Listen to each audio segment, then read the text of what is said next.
नमस्कार दोस्तों, आपका स्वागत है एक बार फिर से आपके अपने चैनल शास्त्र ज्ञान में। दोस्तों, आप कुछ नया सीखना चाहते हैं तो हमारे चैनल को सब्सक्राइब करें। पूरे 500 सालों के बाद बन रहा है दिव्या रुद्र माह। 29 सितंबर शुक्रवार पितृपक्ष पूर्णिमा। इस दिन यानी पितृपक्ष पूर्णिमा के दिन चुपचाप गाय को खिला दें। यह एक छोटी सी चीज रोड़पति भी होंगे करोड़पति मिलेंगी। सभी संकटों और कष्टों से मुक्ति, मृत्युदंड, पितृदोष से तुरंत मिलेगी मुक्ति। पूरे साल आपके घर में भरे रहेंगे अन्न धन के भंडार। यूं कहें कि आपकी 7 पुश्तें तक करेंगी पैसों पर राज। दोस्तों, 7 पीढ़ियों तक बैंक बैलेंस बढ़ता चला जाएगा, दुख दूर हो जाएंगे और सुख समृद्धि आपके कदम चूमेगी। यदि आप 29 सितंबर यानी कि पितृपक्ष पूर्णिमा के दिन चुपचाप गाय को एक छोटी सी चीज खिला देते हैं तो यकीन मानिए आपके जीवन से तत्काल गरीबी समाप्त हो जाएगी। आपके पितर आपसे प्रसन्न हो जाएंगी। साथ ही साथ पूर्णिमा के दिन यदि आप इस उपाय को करते हैं तो भगवान विष्णु जी और माता लक्ष्मी भी प्रसन्न हो जाएंगी। तो दोस्तों, यदि आप चाहते हैं कि भगवान विष्णु जी, माता लक्ष्मी और साथ ही साथ आपके पितर आपसे प्रसन्न हो जाए और आपके ऊपर अपनी कृपा बरसाए और इनकी कृपा से आपके जीवन में कभी भी किसी भी प्रकार की कोई कमी ना हो, तो दोस्तों इस वीडियो को पूरी देखना। पूरे 500 वर्षों के बाद ऐसा दुर्लभ योग बना है जिसमें इस बार जो पितृपक्ष की पूर्णिमा है बहुत ही दुर्लभ योग में है। आपको लाभ मिलेगा यदि गाय से जुड़े इन उपायों को करते। यकीन मानिए आपको 33 कोटि देवी देवताओं को धारण करने वाली गौ माता की कृपा तो प्राप्त होगी। आपके पितर भी आपसे प्रसन्न हो जाएंगे क्योंकि इस दिन से पितृपक्ष की शुरुआत भी होती है जिसमें कि गाय से जुड़े इन उपायों को तो आप जरूर करें। आपको लाभ मिलेगा, गरीबी समाप्त होगी, पितृ दोष दूर हो जाएगा और आने वाली 7 पीढ़ियों तक आपको लाभ मिलेगा। तो दोस्तों, कौन कौन से उपाय हैं इस वीडियो के माध्यम से हम आपको वो ही बताएंगे। यह बहुत ही लाभकारी वीडियो है, वीडियो को मिस मत कर देना। यदि वीडियो आपने मिस कर दी तो समझ लेना आपको बहुत ही पछताना पड़ जाएगा। इतनी महत्वपूर्ण लाभकारी वीडियो। तो दोस्तों, यदि आप चाहते हैं आप और आपके परिवार को फायदा पहुंचे, लाभ मिले, पितरों की कृपा बरसज, भगवान विष्णु जी, माता लक्ष्मी की कृपा बरसे, तो दोस्तों समय निकालकर पूरा वीडियो देखना। इस वीडियो में हम आपको उस खास चीज के बारे में बताने वाले हैं जो कि आपको गाय को जरूर खिलानी चाहिए पितृपक्ष भाद्रपद पूर्णिमा के दिन। दोस्तों पूरा वीडियो देखना, लाभ आपको अवश्य मिलेगा। दोस्तों, वीडियो को शुरू करने से पहले तो आपसे रिक्वेस्ट करते हैं वीडियो को लाइक कर देना और सच्चे दिल से कमेंट्स बॉक्स में जय श्री विष्णु, जय मां लक्ष्मी और अपने पितृदेव ओम पितृदेवाय नमः आवश्यक लिख देना, जिससे आपकी समस्त मनोकामनाएं पूर्ण हो जाए। और ज्यादा से ज्यादा वीडियो को शेयर जरूर करना जिससे कि और लोग भी इस वीडियो के माध्यम से बताए गए उपायों से लाभ प्राप्त कर सके। दोस्त, आपको बता दें हिंदू पंचांग के अनुसार सितंबर में आने वाली पूर्णिमा को हम भाद्रपद पूर्णिमा कहते हैं और पूर्णिमा की तिथि हिंदू धर्म में विशेष महत्व रखती है। बता दें कि भाद्रपद पूर्णिमा 29 सितंबर को है। इस दिन से पितृपक्ष की शुरुआत है तो इसे हम पितृपक्ष पूर्णिमा भी कहते हैं, जिसमें कि आपको अपने पितरों को प्रसन्न करने के लिए पितृपक्ष यानी श्राद्ध प्रारंभ होते हैं, श्राद्ध कर्म किए जाते हैं। तो दोस्तों, इस दिन साक्षात भगवान विष्णु जी, माता लक्ष्मी जी की भी पूजा का विशेष विधान है और आपको बताना चाहेंगे कि इस बार जो पितृपक्ष पूर्णिमा है बहुत ही दुर्लभ योग में है। आपको लाभ मिलेगा जो भी आप उपायों को करेंगे। सबसे प्रथम तो गाय के उपाय बताने से पहले आपको बता देते हैं भाद्रपद पूर्णिमा के दिन आपको क्या करना है। इस दिन भगवान की आपको पूजा अवश्य करनी चाहिए और साथ ही साथ माता लक्ष्मी की विधि विधान से पूजा करें। भगवान विष्णु जी के साथ साथ मंत्रों का जाप करें और अपने पितरों का स्मरण करें। पितरों के निमित्त दान धर्म के कर्म करें आप, जो आपसे श्रद्धा सामर्थ्य के अनुसार यथाशक्ति के अनुसार बने। कुछ न कुछ दान धर्म के कर्म जरूर करें। आप अपने पितरों की आत्मा की शांति के लिए पंडित दान आप कर सकते और साथ साथ इस दिन किसी पवित्र नदी या पर सरोवर कुंड में स्नान जरूर करें आप। अगर कई पवित्र नदी में स्नान करना संभव न हो तो घर पर ही नहाने वाले पानी में गंगाजल की कुछ बूंदें डालकर मिश्रण करें तो लाभ आपको अवश्य मिलेगा। ध्यान रखना कि इस दिन अपने पितरों के निमित्त किसी जरूरतमंद व्यक्ति को या फिर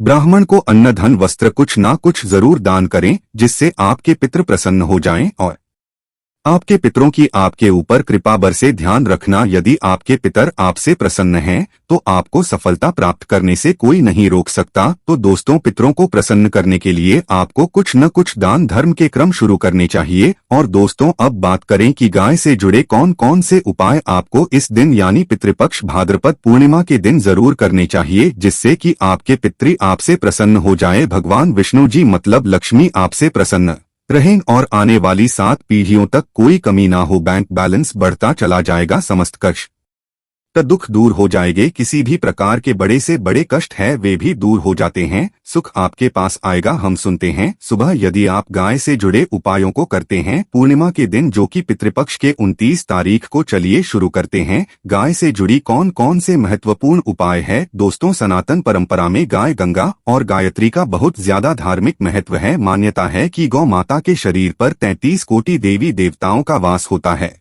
गोमाता की सेवा एवं पूजा करने वाले जातक पर इन सभी देवी देवताओं की कृपा बरसती है। गो सेवा से न सिर्फ इस जन्म के बल्कि पूर्व जन्म के भी दोष दूर हो जाते हैं। प्रत्येक सुबह जब आपके घर में भोजन बनना प्रारंभ हो तो सबसे पहले बनाई गई रोटी को आप गोमाता के नाम से निकाल दें और भोजन करने से पूर्व गोमाता को इस रोटी को खिलाएं। यदि संभव हो तो काली गाय को खिलाएं। यदि काली गाय ना मिले तो सफेद गाय को भी आप खिला सकते हैं। प्रत्येक पूजा और मांगलिक कार्य में गोमाता या उनसे जुड़ी चीजें जैसे गाय का गोबर, गोमूत्र, गाय का दूध अथवा गाय के दूध से बना घी अवश्य शामिल करें। इससे आपको पुण्य प्रभाव की प्राप्ति होगी। सनातन परंपरा के अनुसार जिस घर में गाय होती है उस घर से जुड़े सभी वास्तु दोष स्वतः ही समाप्त हो जाते हैं। किसी भी पूजा में गाय से प्राप्त पंचगव्य युक्त पदार्थ का उपयोग अवश्य शामिल करें, क्योंकि पंचगव्य के बिना कोई भी पूजा पाठ और हवन सफल नहीं होता। या दोस्तों, कृपा पाने के लिए प्रतिदिन, सप्ताह अथवा महीने में परिवार समेत एक बार गौशाला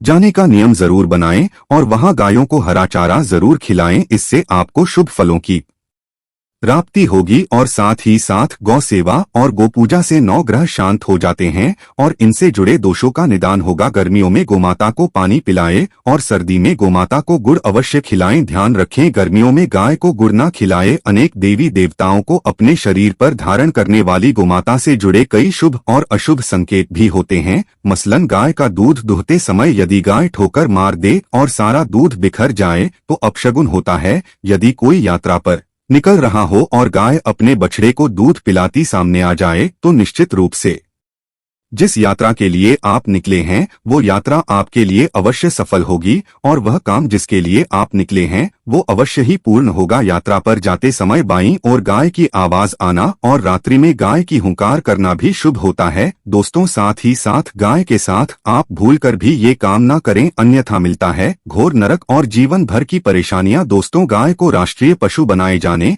और इन्हें मौलिक अधिकार दिए जाने की बात हो रही है तो सवाल उठता है कि गाय जब भारतीय संस्कृति का अहम हिस्सा है तब भी गाय के साथ लोग खराब व्यवहार कैसे कर लेते हैं। गाय दर दर भटकती रहती है, भरपेट इन्हें चारा तक लोग नहीं देते। गाय जब तक दूध देती रहती है तो उनकी सेवा होती है और जैसे ही दूध देना बंद कर देती है तो लोग इन्हें उनकी किस्मत पर छोड़ देते हैं, सड़कों पर और गलियों में भटकने के लिए। ऐसे में गोवंशी जीवों को कोई डंडे से मारता है तो कोई उन पर पानी डाल देता है, कभी वाहनों से ठोकर लग जाती है तो कभी बीमार होकर बेचारी एक गाय दम तोड़ देती है। ऐसे में जरूरत है इन बातों को जानने की कि गाय को लेकर शास्त्रों में क्या कहा गया है, गाय के साथ आपको कैसा व्यवहार करना चाहिए। या दोस्तों, गाय को कभी भी मारना पीटना नहीं चाहिए। शास्त्रों में गाय को माता का दर्जा दिया गया है। गाय को मारने पीटने वाला माता को मारने पीटने वाले के समान पाप का भागी माना जाता है। ऐसे घरों को नरक लोक में वास तक कष्ट भोगना पड़ता है, अगले जन्म पशु योनि में मिलता है। कथा है कि गौतम को एक मुनि ने गलती से गाय को डंडा मार दिया था, जिससे गाय की मृत्यु हो गई थी और इस पाप से मुक्ति के लिए इन्हें वर्षों तक तपस्या करनी पड़ी और भगवान श्री कृष्ण को संपूर्ण तीर्थों को एक कुंड में बुलाना पड़ा और इस कुंड में स्नान से वह पाप मुक्त हो गए थी। और दोस्तों, साथ ही साथ जो लोग पानी पी रही गाय को भगाते हैं वे घोर पापी के भागी बनकर नरक भोगते हैं, ऐसा पुराण में बताया गया है। जबकि जो लोग गाय की सेवा करते हैं वह महाभाग्यवान होते हैं। ऐसे लोग घोर पाप से मुक्त होकर स्वर्ग पा जाते हैं और बड़े ही धनवान कुल में जन्म लेकर सुख भोगते हैं। और साथ ही साथ आराम कर रही गाय को कष्ट देकर कभी भी उठाना नहीं चाहिए। कहते हैं कि जिस स्थान पर गाय बैठी है वहां से नकारात्मक ऊर्जा समाप्त हो जाती है। गाय के बैठने की जगह को जो लोग नियमित साफ रखते हैं वे पूर्व जन्म में किए गए जाने अनजाने में पापों से मुक्ति पा जाते हैं और गोलोक में स्थान पाते हैं। गाय को डंडा मारकर उठाना, पानी डालकर उठाने से मनुष्य पाप का भागी बनता है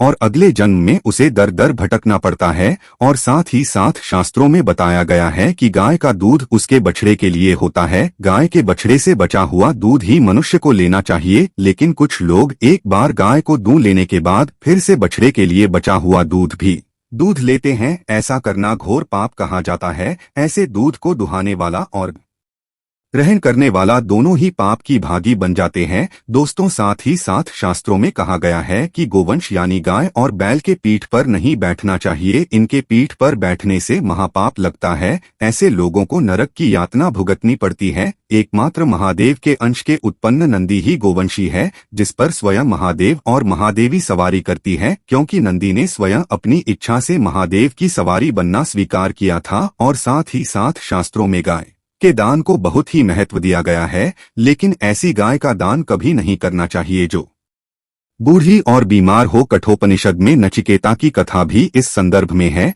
कि जिस नचिकेता ने पिता द्वारा बूढ़ी गाय को दान करने पर आपत्ति जताई थी, दूध देने वाली और बछड़े सहित जो लोग गाय का दान करते हैं वह महान पुण्य को प्राप्त करके स्वर्ग प्राप्त करते हैं। यदि पितृदोष हो तो गाय को प्रतिदिन या किसी भी एकादशी को या किसी पूर्णिमा के दिन या अमावस्या को रोटी, गुड़, चारा आदि खिलाने से पितृदोष समाप्त हो जाता है। साथ ही साथ देसी गाय की पीठ पर जो कप उद कुबेर होता है वह बृहस्पति गुरु हैं। आठ जन्मपत्री में यदि बृहस्पति अपनी नीच राशि मकर में हो या अशुभ स्थिति में हो तो देसी गाय के इस बृहस्पति भाग शिवलिंग रूपी कुबेर के दर्शन करने चाहिए। गुड़ तथा चने की दाल रखकर गाय को रोटी भी दें, इससे आपको शुभ फलों की प्राप्ति होगी। और साथ ही साथ यदि आप रास्ते में जा रहे हो और सामने से गौ माता आती हुई दिखाई दे तो गौ माता को आप अपनी दाहिनी ओर से जाने देना चाहिए। आपकी यात्रा अवश्य ही सफल होगी। और साथ ही साथ ये संकेत भी जान ले, यदि आप यात्रा पर जा रहे हैं और सामने आपके गाय पड़ जाए अथवा अपने बछड़े को दूध पिलाती हुई सामने गाय दिखाई दिए जाए तो समझ जाना कि वह यात्रा आपके लिए अवश्य ही सफल होगी। और साथ ही साथ जिस घर में गाय होती है उसमें वास्तुदोष स्वतः ही समाप्त हो जाता है। और साथ ही साथ आपको बता दें कि गाय को आप जो भी रोटी बनाए प्रतिदिन ताज़ी रोटी ही बनाए। गाय को अगर आपने रोटी बनाई है तो कोशिश करें कि उस रोटी को आप तुरंत ही गाय को दे दें। अगर आप उस रोटी को रख देंगे और उस रोटी को अगले दिन देंगे तो वह रोटी बासी मानी जाएगी। गाय को कभी भी बासी रोटी ना दें, इससे घर में नकारात्मक ऊर्जा वास करती है। इसलिए कोशिश करें गाय को रोजाना ताज़ी रोटी बनाकर खिलाए और रोटी को बिल्कुल ना रखें। बासी रोटी गाय को ना दे और साथ ही साथ सड़ी गली चीजें गाय को नहीं खिलानी चाहिए। कि घर में कोई फल है, कोई सब्जी है तो गाय को खिला देते हैं, नहीं, ऐसा नहीं करना चाहिए। ऐसा करने से यदि आप गाय को खिलाते हैं तो आप पाप के भागी बन जाते हैं। आप बिल्कुल भी सड़ी गली चीजें गाय को ना खिलाए। और साथ ही साथ आप आटे की बनाकर उनके ऊपर हल्दी लगाए। इसके बाद आप उन 11 लोइयों को एक एक करके गाय को खिलाए। प्रत्येक लोई को खिलाते समय गाय के सींगों पर आप हाथ फेरें, पीठ पर हाथ फेरने, मस्तक पर हाथ फेरें। माता गाय की आप चरणों के स्पर्श करें। दोस्तों, ऐसा करने से आपके समस्त कार्य बनने लगेंगे। जो दुख का समय चल रहा है वे भी समाप्त होगा। आपके जीवन में खुशी ही खुशी होंगी। और आप 7 बार गाय की परिक्रमा भी कर लें तो आपके समस्त कार्य पूर्ण होंगे। और साथ ही साथ आप गाय को जब भी रोटी दें, रोटी पर या तो आप थोड़ी हल्दी लगा लें या थोड़ा सा गुड़ रख लें। अगर गुड़ ना हो तो आप थोड़ा मिश्री रख सकते हैं, थोड़ा घी रख सकते है। दोस्तों, गाय को कभी भी सूखी रोटी ना खिलाए। सूखी का मतलब गाय को जो रोटी रखें खिलाए उस पर कुछ ना कुछ रखकर खिलाए। हल्दी रख लें, गुड़ रख लें, मिश्री, घी जो भी हो रख लें, मतलब खाली रोटी नहीं खिलानी है। इस बात का ध्यान रखें, जल्द ही आपको फलों की प्राप्ति होगी। दोस्तों, ये थे गाय से जुड़े कुछ महत्वपूर्ण उपाय जिन्हें आपको ध्यान में जरूर रखना चाहिए। दोस्तों, वीडियो अच्छी लगी हो तो वीडियो को लाइक करें, ज्यादा से ज्यादा अपने दोस्तों में शेयर करें। चैनल पर नए हैं तो सब्सक्राइब करें। धन्यवाद।